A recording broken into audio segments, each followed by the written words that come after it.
Imagine this. You've meticulously planned your dream trip, booked those non-refundable flights, packed your bags and mentally checked out of reality. You can practically taste the exotic cocktails, feel the sand between your toes, hear the dulcet tones of a language you barely understand. But hold on, intrepid traveler, because there's one teensy tiny hurdle left, the visa application. We fill out endless forms with the dedication of medieval scribes, provide financial records that would make an accountant blush, and hand over our passports with the blind faith of a first-year law student.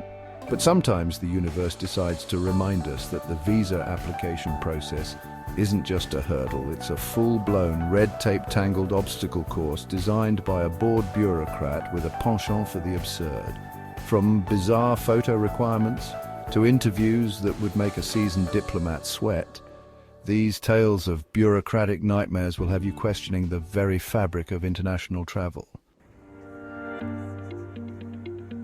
Now, you might think that a nice, friendly face is a universally appreciated thing. You know, a little smile to show you're approachable, non-threatening, and not smuggling a family of pigeons in your carry-on luggage. But apparently, the fine folks at certain embassies around the world missed that memo.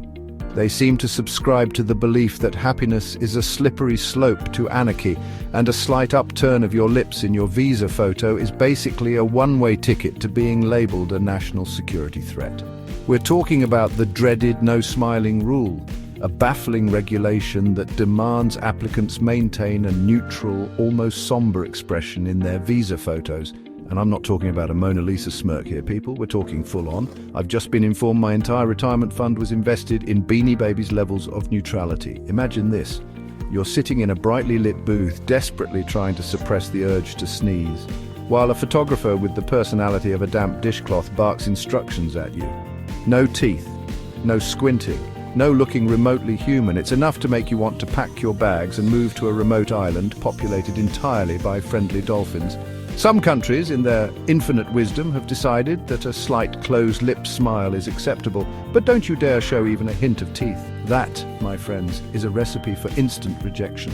Apparently, showing off your pearly whites is a surefire sign you're planning to moonlight as a toothpaste model while simultaneously overthrowing the government.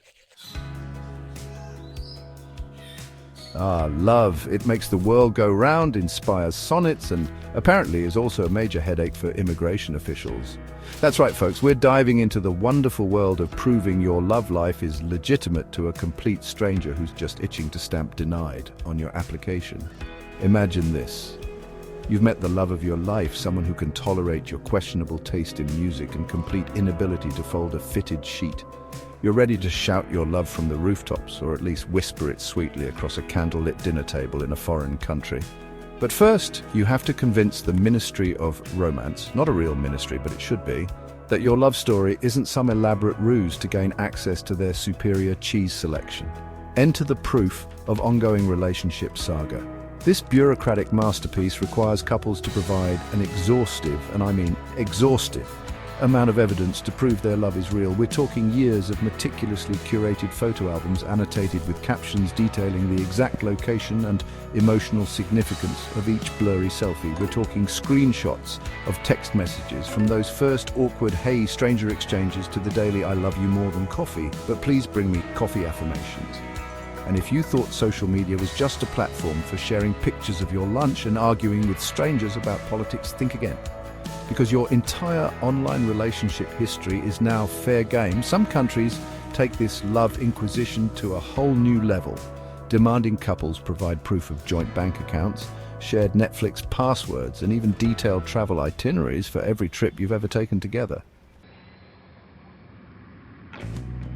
All right, folks, buckle up because we're about to enter the twilight zone of visa applications where logic goes to die and common sense is about as rare as a sober night out in Las Vegas. This is the realm of the unusual document request, a place where the mundane collides with the utterly bizarre, and you'll find yourself questioning if you accidentally wandered into an episode of Black Mirror. Now, we all understand the need for some basic documentation when applying for a visa.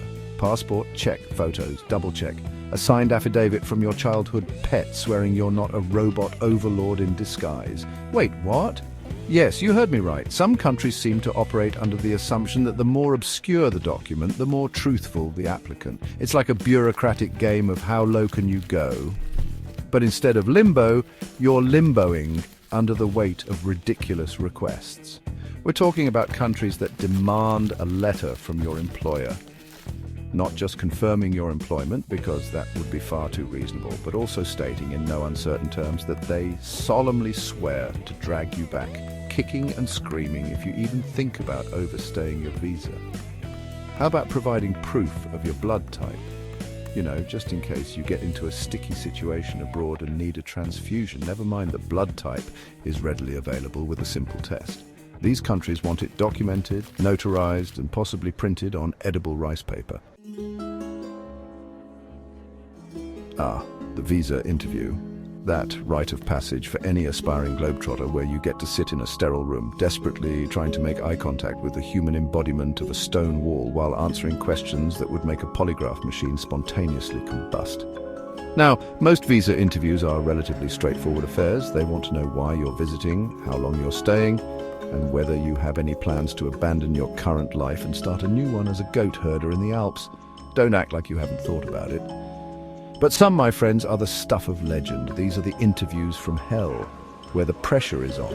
The questions are bizarre, and the only thing standing between you and your travel dreams is a bored official with a rubber stamp and a seemingly endless supply of personal inquiries.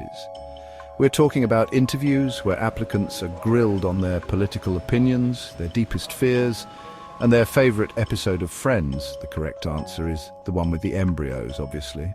It's like a job interview, but instead of offering you a job, they're offering you the privilege of entering their country. Take, for instance, the story of a poor soul who was asked to explain the plot of their PhD thesis in interpretive dance, or the unfortunate individual who was forced to recite the alphabet backwards in a foreign language while juggling rubber chickens. And let's not forget the applicant who was subjected to a full-blown interrogation about their favorite type of cheese, complete with follow-up questions about its texture, aroma, and compatibility with a nice Pinot Noir. It's a testament to human perseverance that anyone manages to navigate this bureaucratic labyrinth. But hey, let's be honest, as frustrating as these stories can be, there's also a certain dark humor to them. Now, we've all heard about CAPTCHAs, those online puzzles designed to distinguish humans from our robot overlords. You know the drill, click on all the images with traffic lights, decipher a string of distorted text that looks like it was typed by a drunken spider, or prove you can identify a fire hydrant when you see one. But what happens when the CAPTCHA escapes the confines of the internet and infiltrates the real world? What happens when proving your humanity isn't as simple as clicking a box or solving a basic math problem? Well, my friends, that's when you end up with the robot test, a real-life bureaucratic nightmare straight out of a dystopian sci-fi novel. Imagine this. You're at the embassy, patiently waiting your turn for your visa interview, when suddenly the lights dim, a spotlight shines on you, and a booming voice announces, "Applicant number 42, prepare for the robot test." You look around, expecting to see Ashton Kutcher jump out with a camera crew, but instead you're faced with a panel of stone-faced officials and a table covered in what can only be described as props from a David Copperfield show. The voice continues, "To prove your humanness, you must now complete a series of increasingly difficult tasks." Suddenly, a Rubik's Cube materializes in your hand and you're instructed to solve it in under 30 seconds, while simultaneously reciting Shakespeare and performing a flawless rendition of the Macarena. So there you have it, folks. A glimpse into the wild and wacky world of visa applications. From bizarre photo requirements to interviews that would make a seasoned diplomat break a sweat, it's a testament to human perseverance that anyone manages to navigate this bureaucratic labyrinth. It's a reminder that even in the age of globalization and instant communication, the world is still full of surprises. And sometimes those surprises come in the form of a government official demanding you provide a handwritten essay on the cultural significance of your favorite childhood pet. So, the next time you're filling out a visa application, feeling the weight of 1,000 tiny checkboxes crushing your soul, remember this: you're not alone. We've all been there, desperately trying to convince a stranger that we're not a threat to national security, a robot in disguise, or a cheese-obsessed fugitive. Have you experienced any visa application madness? Share your stories in the comments below, and don't forget to check out our next video where we explore the funniest travel mishaps caught on camera.